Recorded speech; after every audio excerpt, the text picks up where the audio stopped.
Doctor Zakir Naik সাহেবকে যারা আনতে চাচ্ছেন ওনাদের একটা দল আমার সাথে দেখা করেছেন। আমি ওনাদেরকে বলেছি যে এটা আমার ব্যাপার নয়, এটা পররাষ্ট্র এবং স্বরাষ্ট্রের ব্যাপার, ওনাদের এখতিয়ারে। আপনারা জানেন, ইতিমধ্যে বলেছেন যে এটা পররাষ্ট্র এবং স্বরাষ্ট্র ডিল করে থাকে, ওনাদের সিদ্ধান্ত নিতে হবে ওনার ব্যাপারে। আমি তো ধর্ম উপদেষ্টা হিসেবে আমি কোনো এখতিয়ার রাখি না, সিদ্ধান্ত আমি দিতে পারি না। এটা দেবেন স্বরাষ্ট্র, কোনো ল অ্যান্ড অর্ডার জড়িত কিনা বা পররাষ্ট্র যিনি আছেন তিনি দেবেন কিনা, এগুলো ওই দুই মন্ত্রণালয়ের ব্যাপার, আমার এখতিয়ার আসে না। আমার সম্মতি অসম্মতি বড় কথা নয়। কোনো মেহমান বাংলাদেশে আসবেন, সেটা দেখভাল করবেন স্বরাষ্ট্র এবং পররাষ্ট্র। আমার পছন্দ অপছন্দ বড় কথা নয়।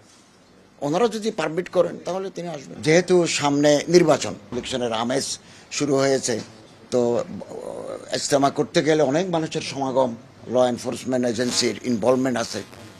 তো আমরা সিদ্ধান্ত নিয়েছি ইজতেমা হবে ইলেকশনের পরে।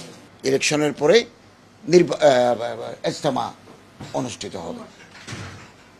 মনে করেন নির্বাচন যদি ফেব্রুয়ারির প্রথম 15 দিনের ভিতরে হয়, তাহলে রমজানও তার হচ্ছে না, রমজানের পরেই হতে হবে।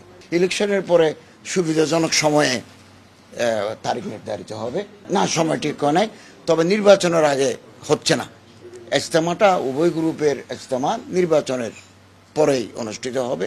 এটা বসে তারিখ ঠিক করা হবে। উভয় গ্রুপের এটা সম্মতি আমাদেরকে দিয়েছেন। 3 জন উপদেষ্টার সামনে ওনারা এটা আমাদের কথা দিয়েছেন। নির্বাচন তো আপাতত পিছানোর কোনো লক্ষণ নাই। নির্বাচন তো ফেব্রুয়ারির প্রথম 15 দিনের ভিতরে করার জন্য সরকার একেবারে প্রতিশ্রুতিবদ্ধ, এভাবে কাজ করে যাচ্ছে। নির্বাচন পিছানোর এই মুহূর্তে কোনো পরিকল্পনা নাই। যদি এরকম কোনো পরিস্থিতি দেখা দেয়, আমরা আবার বসবো, কথা বলবো কি করা যায় তখন। এখন আমরা নির্বাচন সঠিক সময়ে হবে এভাবে আমরা এগুচ্ছি, এবং নির্বাচনে আমেজও শুরু হয়ে গেছে। প্রার্থী নির্বাচন বিভিন্ন দলের মধ্যে, প্রতীক বরাদ্দ, নির্বাচনের প্রার্থী, এগুলো চলছে। নির্বাচনের আগে অনেক সময় আইনশৃঙ্খলার অবনতি ঘটে, স্পোরাডিক্যালি ঘটে, বিক্ষিপ্তভাবে ঘটে। অ্যালার্ট রাখতে হয়। আলাদা করে আবার ওই আনসার বাহিনী, পুলিশ, অতিরিক্ত পুলিশ লাগে, অতিরিক্ত আনসার লাগে।